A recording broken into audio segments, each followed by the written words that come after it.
Phoenix. Greg Bakun here. It's nice to get out of the Twin Cities and take some travel excursion to some great locations. Minnesota has so much to offer, which is why I love traveling down to Wabasha and staying at the historic Anderson House Hotel. Opened in 1856, this beautiful hotel offers comfortable accommodations, has a delicious restaurant, and even a speakeasy in the basement to unwind with a drink. Located next to the Mississippi River and on Main Street, there is a lot of sightseeing and shopping to do too. To get more information, go to the AndersonHouseHotel.com. Greg Bakun here. Like you, I love good, fresh, delicious food. So I want to tell you about this treasure in Roseville called Maverick's Real Roast Beef. Maverick's has the best roast beef sandwiches I've ever had. Made fresh every order. Add fries or onion rings dropped in the fryer when ordered, and you have a winning combination. Maverick's Real Roast Beef has a lot more than roast beef, so check out their website, mavericksbeef.com, or check out their restaurant on Lexington in Roseville.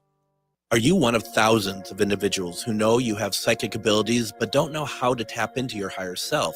Refined Divine is an extremely gifted psychic medium who offers classes that can help you reach your goals. Refined Divine holds classes Monday and Thursday at her 2 locations and via Zoom. Classes consist of manifestation, learning psychic abilities, shadow work, and healing trauma. Refined Divine has helped thousands, and she can help you. This is Psychic Medium Deb. You can go to refineddivinepsychic.com. With your AM 950 weather, I'm Patrick Lilia. Tonight, light rain possible with a low of 38. Then Thursday, clearing skies with a high of 49. For more than 40 years, the Great Wall Restaurant has been serving up Szechuan and Mandarin favorites. The Great Wall is located just north of 50th in France on the Minneapolis-Edina City line. Check them out at greatwallrestaurant.us. Portions of the following program may be pre-recorded. The views expressed and the opinions given by the individual host, guest, random reptoid, or chupacabra may not necessarily reflect those of AM 950 Radio, its affiliates, or its sponsors. Now, it's time to step into the unknown.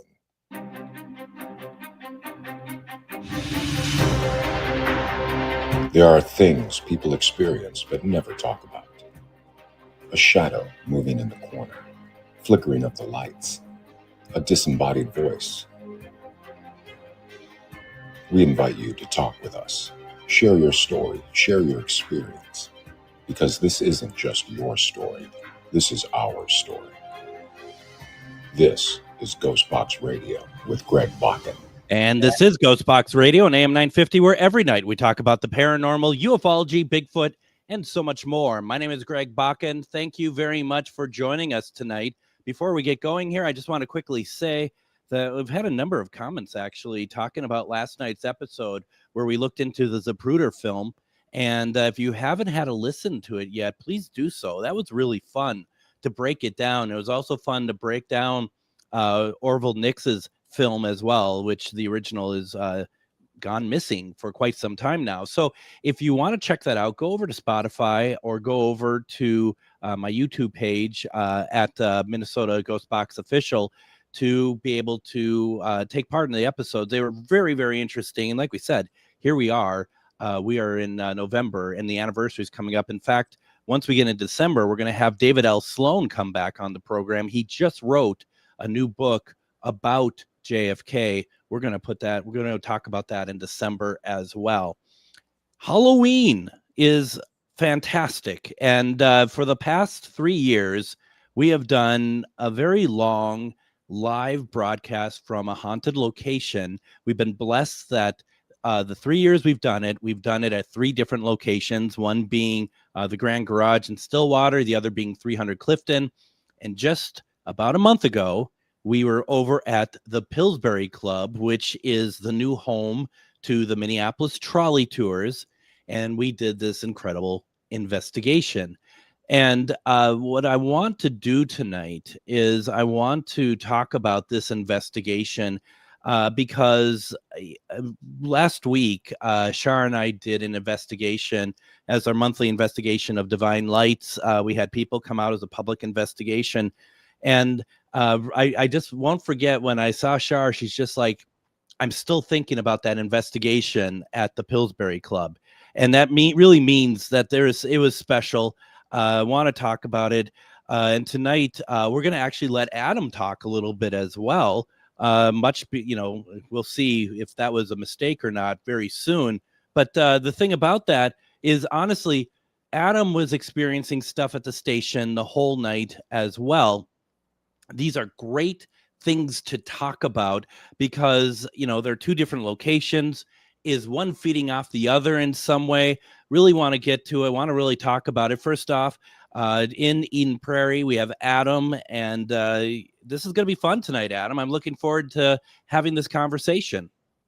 It is going to be fun to break down because, not only were we there live, I listened back to it and rewatched the YouTube video as well. And even marking down all the things that didn't get called out on air, that ended up being quite expansive. And it was all around a fun night, especially here. Now, and you bring up a good point, and this is another reason why that I want to have this conversation tonight, is because there was a lot of stuff happening that the cameras weren't picking up. That was happening to you, was happening to Char and Liz at the Pillsbury Club, and we want to talk about that as well. We got also with us, you may recognize her from such radio programs as, well, this one. We have Miss Char Savoie, who is the owner of Charvinity.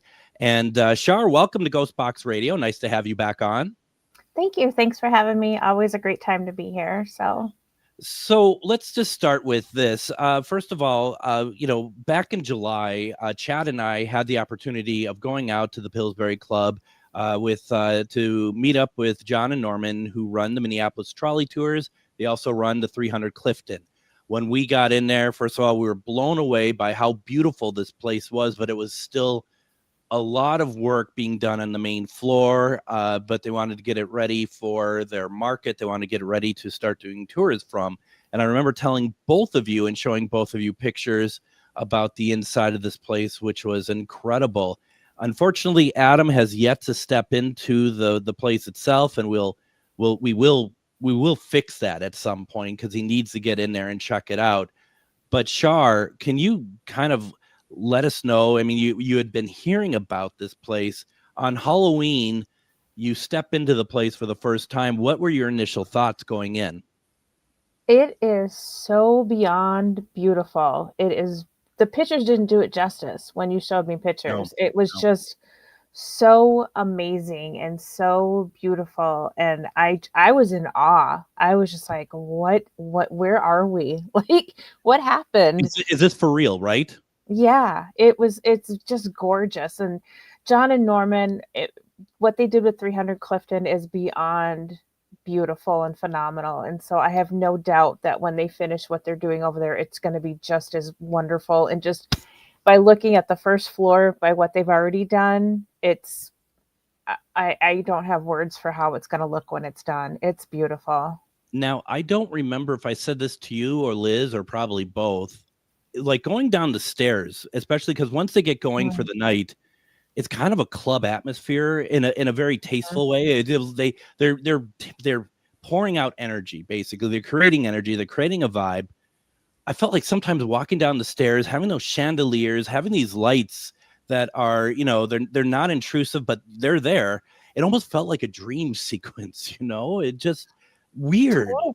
Totally. It's like, even like for like being a girl walking down this grand staircase, it's almost felt like I should have this huge ball gown on that I was holding up and like, just floating down the stairs. It's just this amazing staircase. And it just, I don't know. It was amazing.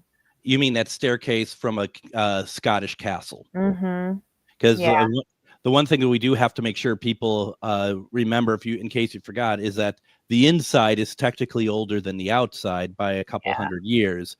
And the inside, I mean, the place, the Pillsbury Club, was constructed between 1912 and 1914, but they imported most of the interior because that was the thing that they were doing at the time. Money in the UK is what you had, old money at that point, because they weren't bringing in new money. It was all based on the aristocracy, and that wasn't generating anything new.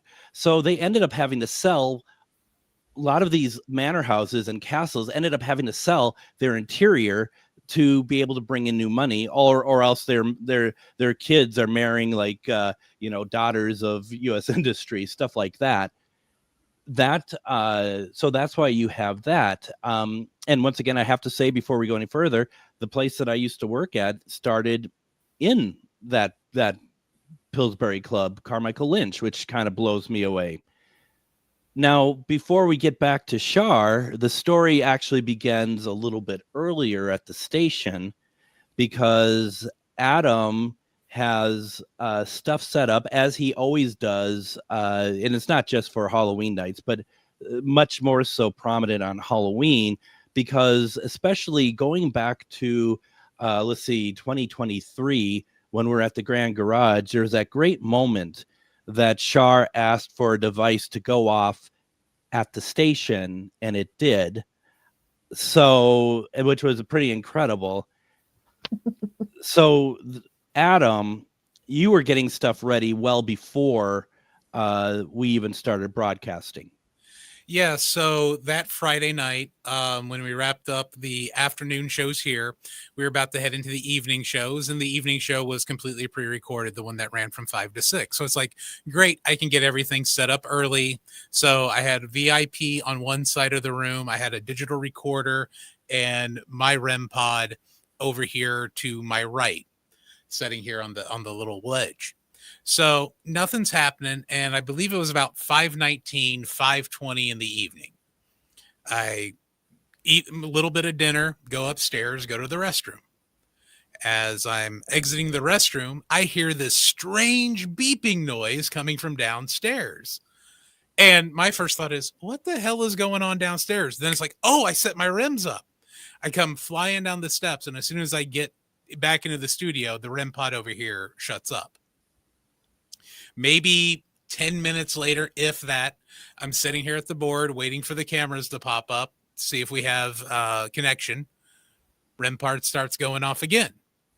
I start asking some questions. I'm, if you are here, can you make the other one go off? The VIP starts going off. It's like, excellent. I ask a few other questions. I quit getting communication. I thank them for their time. Mm-hmm. Probably about 15 minutes before we go on air, they both start going off again. One and then another, and then this one, and then this one. Back and forth, back and forth. I ask them, can you do that during the show? They both calm down. We get into the show, nothing's going on. But as we get into that close to the end of the first hour, I take a glance over here, and I have a digital recorder set up next to the REM pod. Digital recorder has an orange light on it when it's on. It was off. You physically have to press a button to turn that thing off, and then you have to slide something on the side for it to be completely shut off. It was completely shut off. It was completely slid up, and the stop button had been hit because I still had 8 hours worth of time on that digital recorder before it would shut off automatically. It still had power. Yep, still had power. Batteries were fresh. The batteries I had put in right before I turned it on. Same with the REM pods. Fresh batteries in both.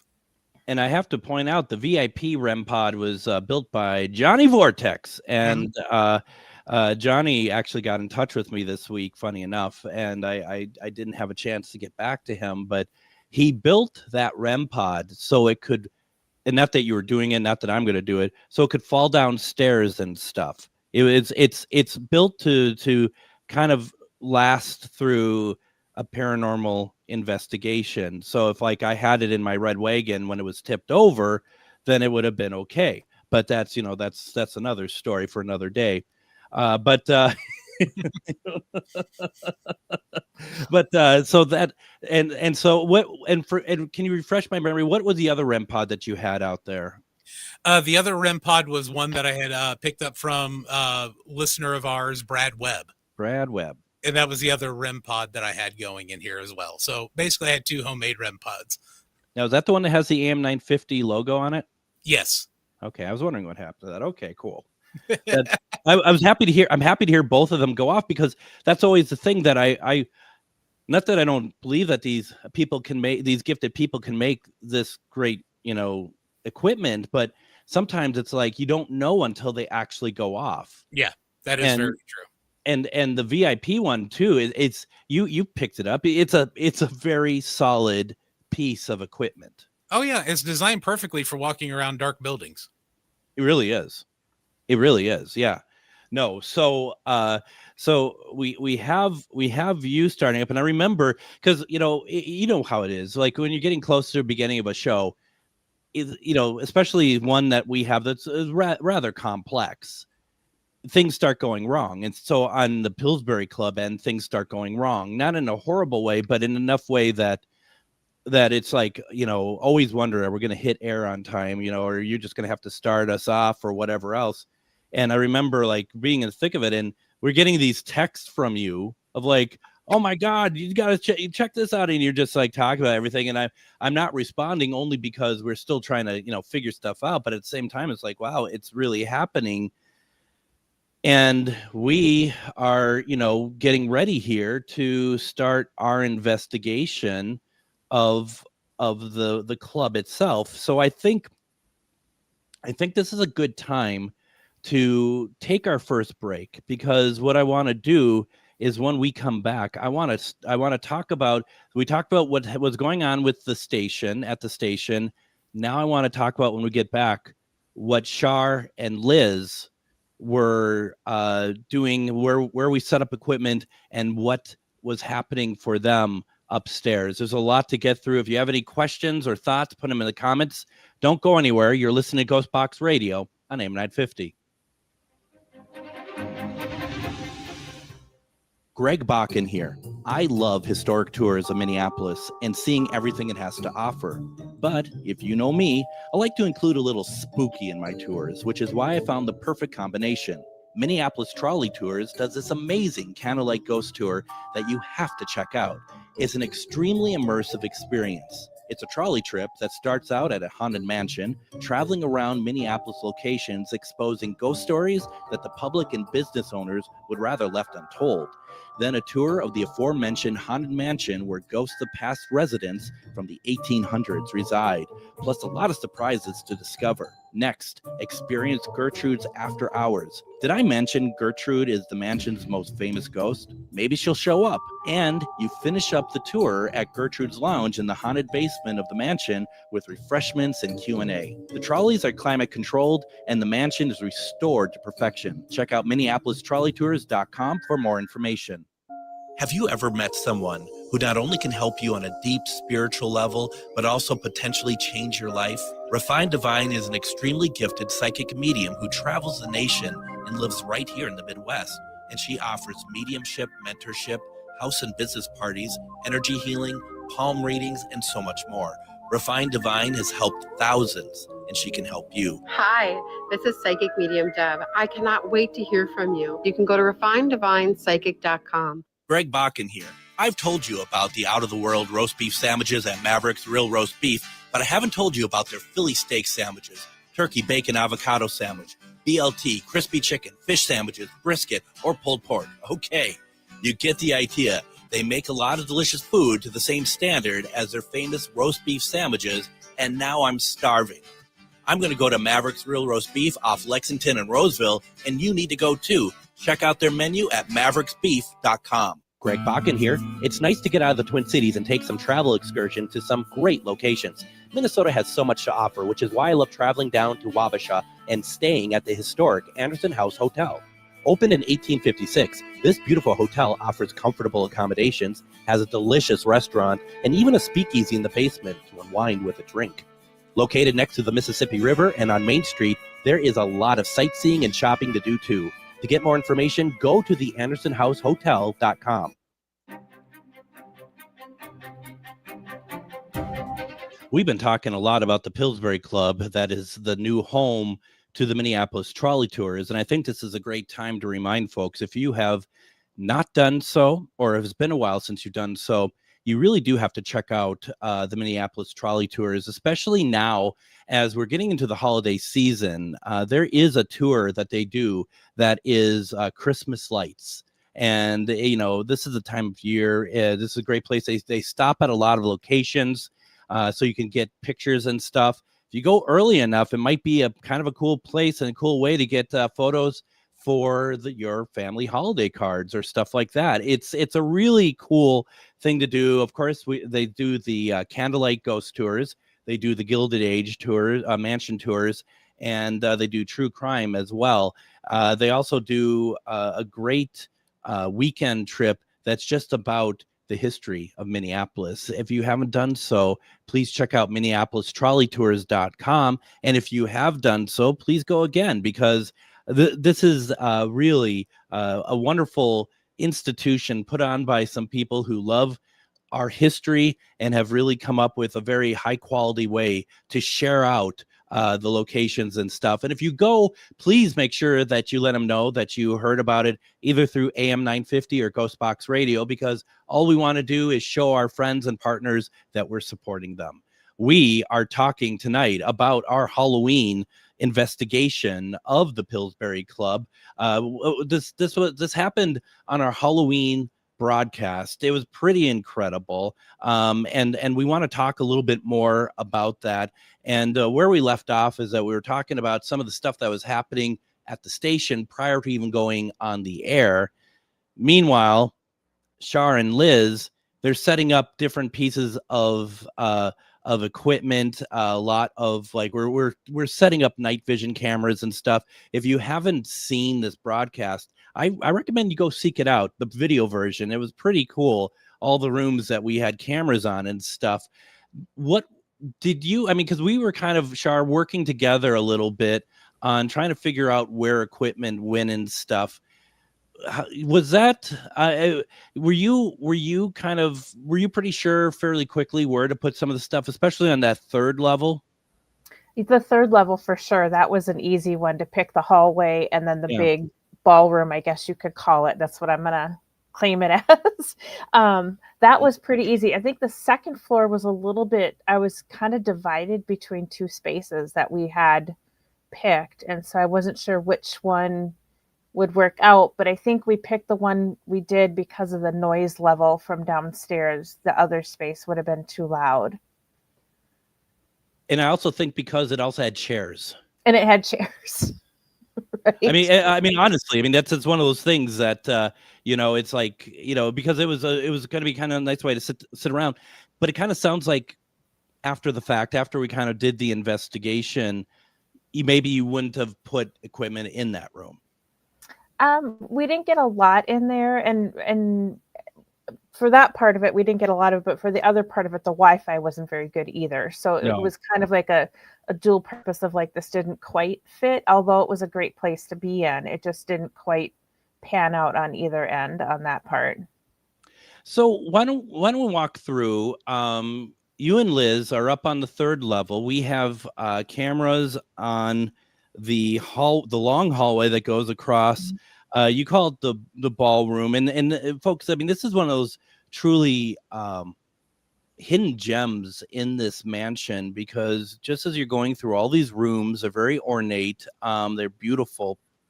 You get up to the third floor, and Chad was up there showing us just a couple days before this. Suddenly there's this big open space that has an atrium like glass roof to it.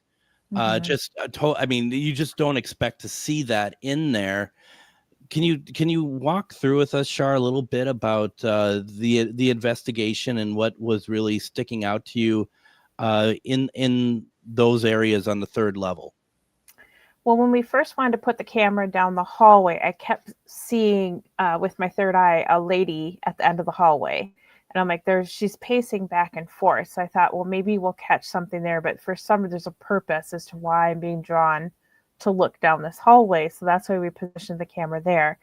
In the ballroom area we had been told that a worker refused to go back in there because something had happened. I don't know if we ever heard exactly what happened, and it just seemed like a good space. And there was a room in the back that kind of had a little bit of a feel to it. They're like, oh, what's going on back there? So it felt like a good space to be in. So the ballroom, it had, 4 4 offset rooms that you could go into just off of the main area. So it had a lot of space to it. So it just seemed like a great wide open space to be in. And with the activity that had been told to us. So, and then the feeling of being in there, just kind of like that whole 3rd floor kind of has a whole different vibe to it than anywhere else, right? Yeah, it was really interesting. It wasn't bad or anything, but you could just tell that there was some activity and that somebody else was there with you.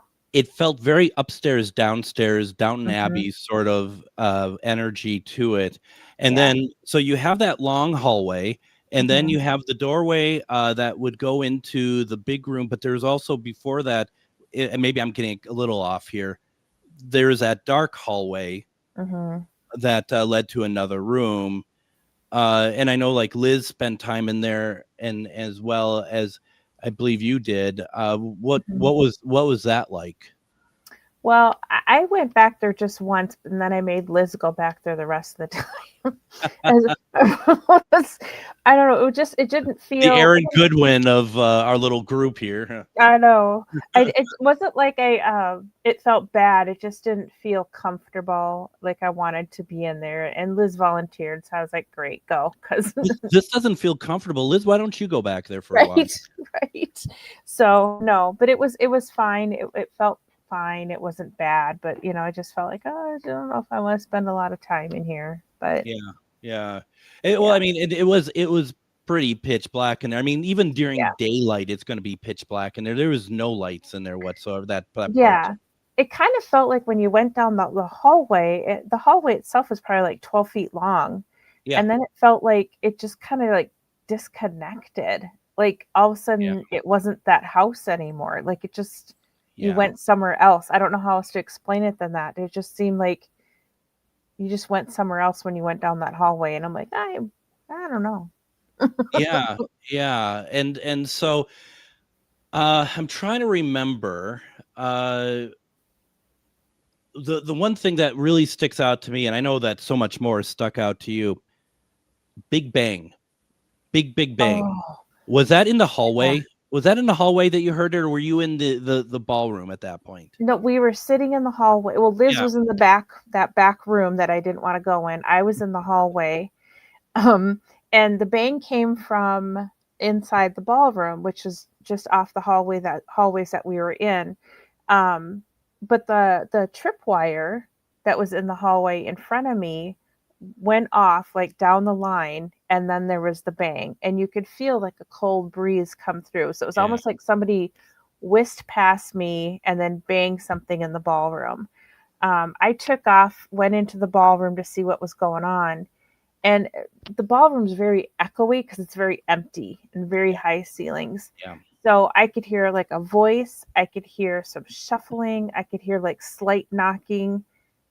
And with all the little offshut rooms, I couldn't tell where it was coming from. So there's a point where I'm just standing there and I'm like, turning around this way and that way, trying to figure it out. Like, I can't tell where it's coming from because it's echoing. It feels like it's on the right, but it might be on the left. It was really hard to tell, but there was some activity going on in it there at the time, but nothing super definite that I could go, that's exactly over there. It just was kind of swirling. And I think that's more because of the echoing.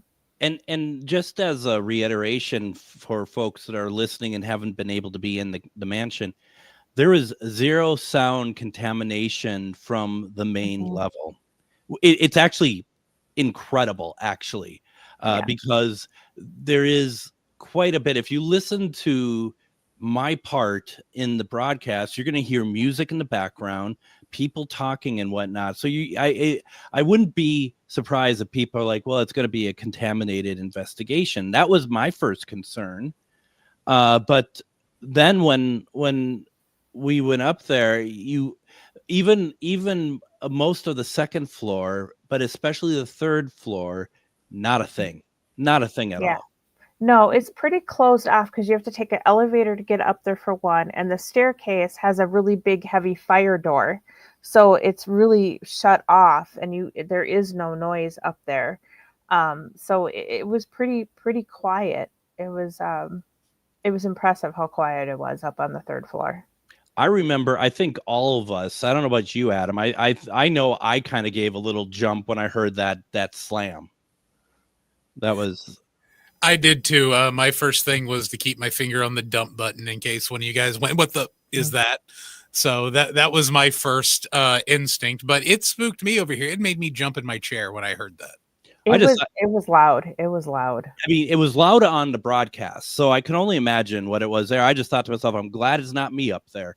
But I mean, and because I didn't expect that kind of a jump scare during the investigation at all. I didn't know what to expect, but I wasn't really expecting that. One of the things too I want to talk about, which I really find so fun actually, is there's a point in the video, and I remember Adam and I watching it, and if you're not watching closely, you might think that it looks like that something is bothering you in the ballroom, but it's in fact the absolute opposite, that you're having the time of your life up there. It was like there's some amazing things happening up there. Mm-hmm. It was like all of a sudden everything just started like going, and I was so excited. I was jumping up and down. I couldn't help it. I was like, here we go. This is it. This is it. So what happened was it was me and Liz in there, and we heard like a gentleman's voice, like, this like clearing throat thing. Yeah. And I looked at her and I'm like, did you hear that? She's like, yeah. And I'm like, it was a guy. She's like, yeah. I'm like, well, where'd it come from? There's nobody up here. It's just us. She's like, I think it was in the hallway, which then was the door, the fire door that has the stairs. I walked over, pulled it open, and I sat there for like maybe 30 seconds or more, listening to see if I could hear anybody. Was there somebody on the second floor? Was somebody coming up the stairs, going down the stairs? I wanted to hear any sound whatsoever, and I heard absolutely nothing. But then what happened as I had the door open, apparently on camera, because I heard you guys through the earbuds say a giant orb came out of the door when I opened it, went around the room and went to the back room where we had the REM pod, and all of a sudden the REM pod's going off, which hadn't gone off all night. So we were like, oh, the REM pod, what the heck? So we went over to the REM pod, started asking questions, and it was reacting. But before we got over there, this gust of cold air came through me and Liz, like somebody had opened a freezer door. It was so cold. And you could literally feel the energy in the room just shift. It got super electric and staticky and everything. And we're like, and that's when I got super excited, because I'm like, oh my God, here we go. Here we go. It's happening. So it's very cool. It's very exciting. Where do you think, because I feel like there's a lot of time periods that this energy could come from. What are your thoughts about? Because there's so many layers to this place. Yeah. Where do you think a lot of this was coming from? It seemed like it was coming from everywhere. It was a lot of layers of things happening. Yeah. So we were getting a lot of we got medieval come through. I don't know how many times. Right. We got the 1800s and 1870 specific dates. We got Victorian. I mean, we had a lot of references to different time periods. And there was that one time, the very first thing that happened in that room was turned on the spirit talker. And the first thing it says is it's Char. And I'm like, oh, yes, it is. Wow. And then all of a sudden I felt something come up behind me and touch the back of my head. And so I didn't want to lead Liz on anything. And I just said, is there something going on behind me? And she's like, there's this crazy energy aura behind me. I'm like, yeah, I can feel it. And then it comes through and it says, I'm right behind you. And it was a male voice, the same male voice both times. And I was like, yep, I know you're right behind me. And I think that's when you had Wade on, correct? Yep. So earlier on. Yep. Yeah. So he started talking about a male spirit that he was picking up on being up there. And so we kind of connected to the same person, and we had the same view of it. Didn't feel threatening, whatever. It was just a guy, whatever. And he had asked if I could get a year, and I had asked, and it took a little bit, but I got 1970. That actually came through the box. Yep. And what it did, I don't know the history of the place whatsoever, so I didn't know what to do with that. But by the time we came down, Liz had talked to Norman's mom and said the 1970, and she said up in that space in 1970s it was a seminal for boys. So it may have been picking up somebody from that time period, which was really super cool to get that connection.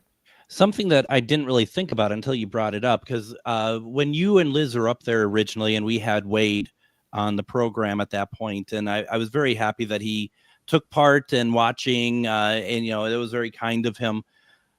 We saw a lot of orb activity, what I believe was orb activity, and I know that that's contentious amongst a lot of people.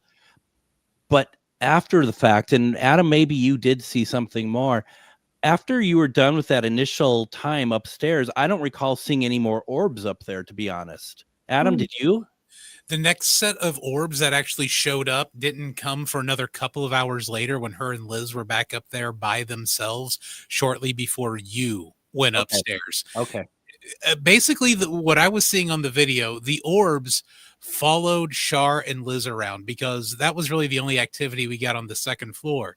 Char and Liz would be in that circle of chairs that our intern Chad had set up, and when it almost seems like when they would hit on something pertinent, we'd get weird flashes of light. And I'm not talking like, a little dust particle going across the screen. Yeah. These would some of them look like lightning strikes. They were just long, crooked, white flashes of light. But it seemed to follow Char and Liz around for the vast majority of the time. The only time that it really didn't was at one point during the commercial break. We left the camera up on the hallway of the second floor with the creepy small door. And nobody's up there at that point, but you see like 3 or 4 different orbs. A couple of them shoot from the left, make a turn, and head towards that staircase. Another couple look like they come out from around that small door and head across the hall, but they're all jumping up and down. They're not just floating across. Mm-hmm. Yeah. And you wouldn't, Adam, would you say that those seem like orbs more than dust? Yeah, there's one section when I was going back and reviewing where I just flat out called dust. And it was one of the times everybody was kind of leaving that hallway, and I think a door shut, and you just saw a bunch of like white powdery things fall down. That I threw out. It could have been something, but everything was kind of uniform on that fall, so I tossed that one out. Yeah. No, that and makes sense. We did have too, when we were second section, we were up in that room, what we saw flashing lights, like somebody had taken a picture, and we saw that like 2 or 3 times, and it was like, where is that coming from? There's nothing in here that should be doing that. Yes. Yeah, I thought that too, until Greg told me there was just a REM pod in that one room. Mm-hmm. And because I thought he had I thought you guys had something else that would be flashing in there. And he's like, no, there's just the REM pod in that room. It's like, okay, but it's not going off, but we're getting flashes. Okay, that's neat. Yeah. Yeah, that was really, really interesting. Why don't we go ahead and do this? I want to get the second break in here. When we come back, I'm obviously going to keep talking about this, and Char and Adam, think about stuff that we're not talking about, so we make sure that we get it in before the end of the program. Folks, if you have questions, go ahead and put in the comments. We'd love to talk with you about it. Don't go anywhere. You're listening to GhostBox Radio on AM 950. Greg Bakun here. It's nice to get out of the Twin Cities and take some travel excursion to some great locations. Minnesota has so much to offer, which is why I love traveling down to Wabasha and staying at the historic Anderson House Hotel. Opened in 1856, this beautiful hotel offers comfortable accommodations, has a delicious restaurant, and even a speakeasy in the basement to unwind with a drink. Located next to the Mississippi River and on Main Street, there is a lot of sightseeing and shopping to do too. To get more information, go to the AndersonHouseHotel.com. Are you one of thousands of individuals who know you have psychic abilities but don't know how to tap into your higher self? Refined Divine is an extremely gifted psychic medium who offers classes that can help you reach your goals. Refined Divine holds classes Monday and Thursday at her 2 locations and via Zoom.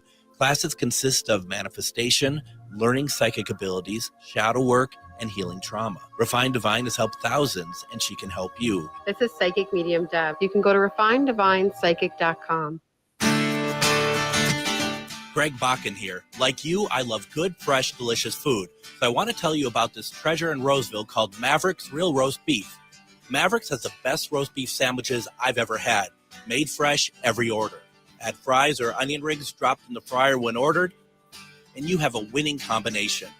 Mavericks Real Roast Beef has a lot more than roast beef, so check out their website, mavericksbeef.com, or check out their restaurant on Lexington in Roseville.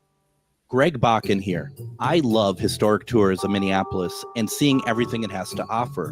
But if you know me, I like to include a little spooky in my tours, which is why I found the perfect combination. Minneapolis Trolley Tours does this amazing candlelight ghost tour that you have to check out. It's an extremely immersive experience. It's a trolley trip that starts out at a haunted mansion, traveling around Minneapolis locations, exposing ghost stories that the public and business owners would rather left untold. Then a tour of the aforementioned haunted mansion where ghosts of past residents from the 1800s reside, plus a lot of surprises to discover. Next, experience Gertrude's After Hours. Did I mention Gertrude is the mansion's most famous ghost? Maybe she'll show up. And you finish up the tour at Gertrude's Lounge in the haunted basement of the mansion with refreshments and Q&A. The trolleys are climate controlled and the mansion is restored to perfection. Check out MinneapolisTrolleyTours.com for more information.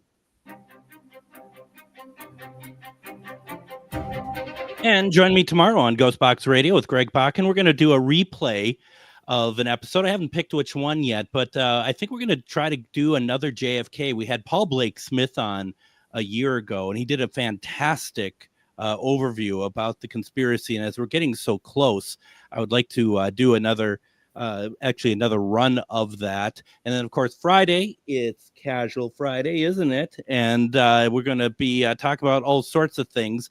Now, Char, before we get back into it, you got something coming up on the 6th and 7th, don't you?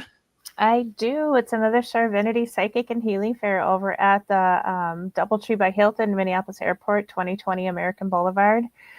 Both Saturday and Sunday from 9 a.m. to 5 p.m. There's about 20 plus psychic mediums, healers, tarot card readers, oracle card readers that are going to be there, along with Maria Shaw. She's going to do her predictions for 2026. You don't want to miss that. That's super popular. Also her crossing over gallery. So that's always a highlight. We've got lots of really cool things planned for this one, so I'm super excited. I just updated the website today, so www.charvinityfairs.com, and it's also on Facebook. There we are. That's going to be a lot of fun. I'm going to be out there. It's going to be good as always, and I'm really looking forward to that. Now, we're talking about the investigation of the Pillsbury Club from Halloween, our 4-hour live broadcast. You know, like I said at the top of the program, Char, when I saw you last week, you're just like, I'm still buzzing over that investigation. Why is that? I'm just curious. What was it that makes it stick with you? I think it was just so fascinating with all the layers of all the different time periods. The spirits were kind of really intrigued, like they weren't really sure like what's happening. You could talk to us, like they were kind of new to it. Nobody else had investigated there before, so they were kind of excited. I pulled up the log on the information that we got, and as we were leaving towards the very end, it said, over here, do you feel me? You are connected. We like investigators. So it made me feel happy, like, oh, they had a good time with us too. I think there was just so much happening. It was just so phenomenal. And the building itself is just crazy amazing. But I think a couple things that we didn't tap on too was at one point as we were leaving, it was a timestamp. Lisa came through, and I went and told Lisa, because she was going to go with us, but ended up not going. She had a timestamp of a text message she sent her daughter that her TV had gone on and she was hearing voices in the other room. That was literally within 5 minutes of us getting her name coming through. So I thought that was super cool. Yeah. And then the other thing that was really amazing, at some point we're upstairs and we're getting the message over and over. Can you see me? We're here. Can you talk to us? Like they were trying to get us to acknowledge them. And at the same time, downstairs on the printer, you got 2 pages printed out of I and C, like over and over. I see. Yep. And it printed a second page, with not as many ICs. So it wasn't the exact same thing being printed. It was the same ICs, but not the same amount of ICs. But it was at the same time they were acknowledging or asking, can you see us? Can you see us? And what I think is really interesting about that one too is that first of all, we had no idea what's going on. We knew about the spirit talker, what it said there, but it was Norman coming in who did not know about the spirit talker with them, because he saw it on the printer and he's just like, check this out, and we were all like, okay, that's cool. Yeah. Really, really cool stuff. And you bring up something that we did gloss over, which is extremely important to this story, is that we're the first people to investigate there. Yeah. What an honor. It's an honor. And also you got to wonder how much that plays into spirit interaction. You and I have known, been to many places where we've been the first to investigate, and sometimes you'll get not a lot or quite a bit. And, it just, you got to wonder, especially with possible, like a great deal of age to the interiors, that they've been waiting for someone like you and Liz to get in there and to be able to just communicate however they can. Yeah, there was definitely, we could tell we were getting interactions from different time periods and things. And it was really interesting. And the one thing that I didn't do a lot of, and I held back from, was touching things. And it sounds really weird, but I felt like if I could touch things, I was going to get a lot more energy off of things. But I also was like, I needed to focus on what we were doing at the moment. And because it's not very exciting to sit there and watch me touch a wall for minutes on ends without saying anything. So I really want to go back and start touching like those fireplaces and things like that, because even just coming down the staircase, feeling the railing, I was getting energy off of that. And so there was a lot. It was just so many layers. It was just so exciting. And as a medium, it was like I felt like I was at a fair. It was just like so exciting. It was so thrilling. All the different things that were happening, and a safe one at that. I mean, absolutely. Everything was so safe. I find it ironic, actually, that the Wednesday before, when we did the show live from the mansion before the Halloween thing, Adam is like, tell Char to make sure that she brings her dowsing rods, which is something that you do. You're known for doing that. Friday comes, you and because it just happens, you forget them. Yeah. You reach out to Liz. Liz is already, she can't get back to bring hers. Liz reaches out to me. You and I talk about it. Can you find your dowsing rods to bring so that Char can have them? Absolutely. Never happened. It just fell through like 3 layers of it not happening. And I don't think it means anything. I just find it very interesting, of all things. But yet, it didn't matter because it was such a fruitful evening. Yeah, I think it was on purpose. Like, you don't need these. You're not going to need them. So nobody was remembering to bring them. But yeah, it was so much fun, but it was such good energy. Like, I didn't feel anything negative. I didn't feel anything heavy. It just was very curious and playful, but so layered on top of it. It was just, I don't know. I want to go back. I want to go sleep on the 3rd floor. That's what I want to do. Right now, how much do you think what was happening on the 1st level, how much do you think affected the overall mood upstairs? Because it was a very, on the main level, it was very kind of a joyful, fun time. Yeah, it may have helped kind of bring the vibe up, like kind of like help them have some energy, because there was a lot of high vibe energy going on downstairs. It might have helped ramp up everything else. And it's just like us as humans, we get around a bunch of people that are super excited and happy. Our energy vibration goes up. It could have been helping with that. It just having fun, seeing, I think some of it was they were happy to see the building come alive and like all these people enjoying it and in awe. Like, how many people were standing there staring at the ceiling and the chandeliers and admiring it, Yeah, no, I mean, absolutely. Now, Adam, meanwhile, at the station, all of this is going on. Are we missing anything that was going on at the station that was worth telling about? The only other thing that was odd that happened here at the station was on my recorder, I was still catching that low murmuring, but I still couldn't tell if it was from within the room or just from when I had, the monitors on here. So that one was still tough to tell, kind of like going back and watching and listening to it again. There were several murmurs that I heard, but I couldn't place if they were within the room with you guys other than like one or two. And for what was downstairs, because there is the 3 hour, 7 minute and 40-second mark of the YouTube video where you, Liz, and Char are about to go back into that third floor ballroom. Your first time up there. Yeah. Just as you guys are about to go in, cameras on, you guys aren't up there yet. I'm trying to fill for time. There is the sound of what could be like an exhale close to the camera with possibly a word in there that I just could not make out. To me, that was the coolest part, because we were transitioning from you guys going from the first to the third floor, and it's like they knew. Yeah. Well, and it was like someone was like, they're coming, or, it's like, there's well, you got to wonder if it's like, they're bringing him, because honestly, activity just died when I got up there. I mean, it really did. I mean, and that happens on occasion. It's because you and Liz were having so much success up there. And really, in hindsight, I shouldn't have gone up there, because when we're doing these big things, my mind is somewhere else. It's not on investigating, no matter how much I want to do it. It's just, and the first thing that we always say to people who want to investigate is you got to make sure your mind is in it.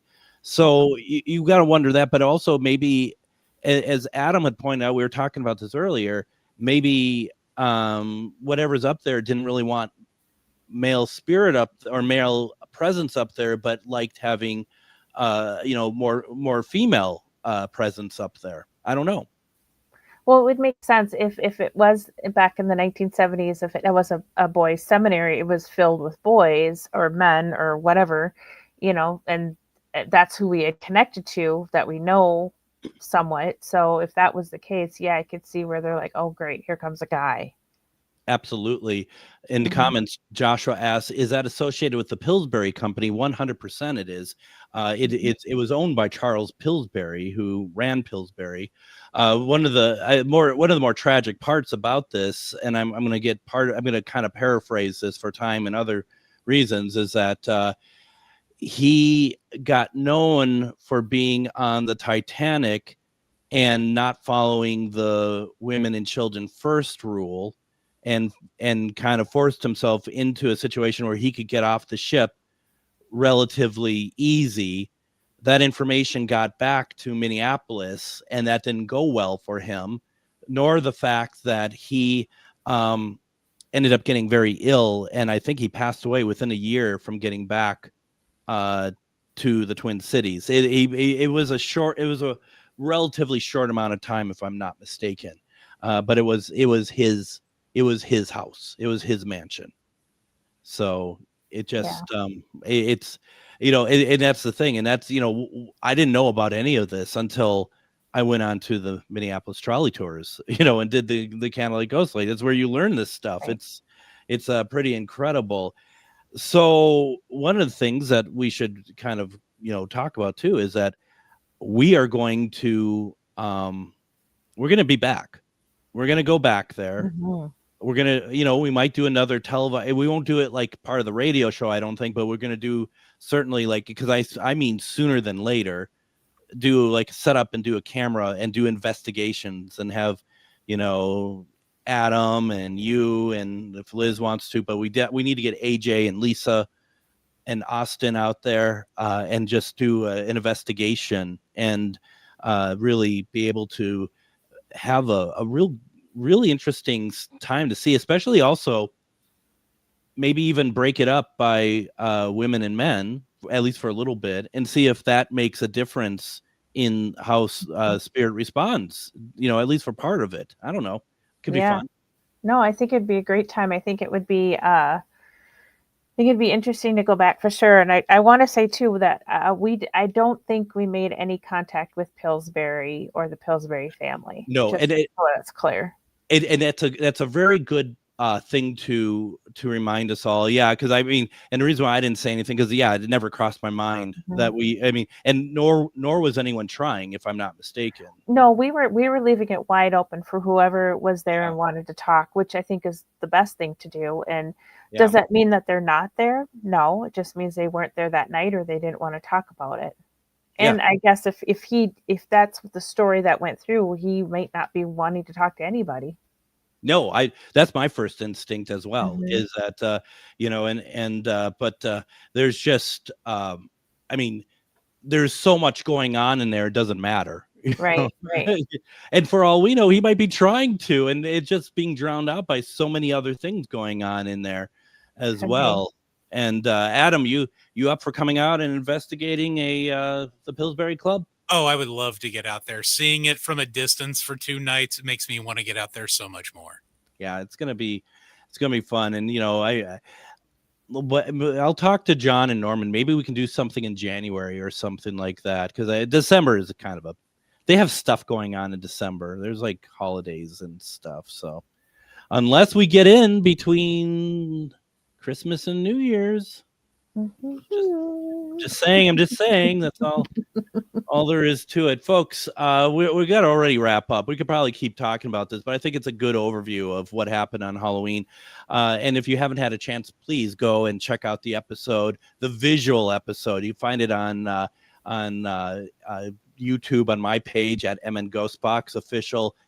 How incredible. Char, thank you so very much for spending the time with us and going through this again. It was great. Oh, thank you for letting me be a part of the whole thing. And it was so much fun. Thank you for letting me talk about it. Absolutely. And Adam, it was great to get your point of view as well. And we'll be doing Casual Friday. We can talk more about it as well. Folks, we got to wrap up here. We'll be back with the live show on Friday. Everyone, take care. Come see the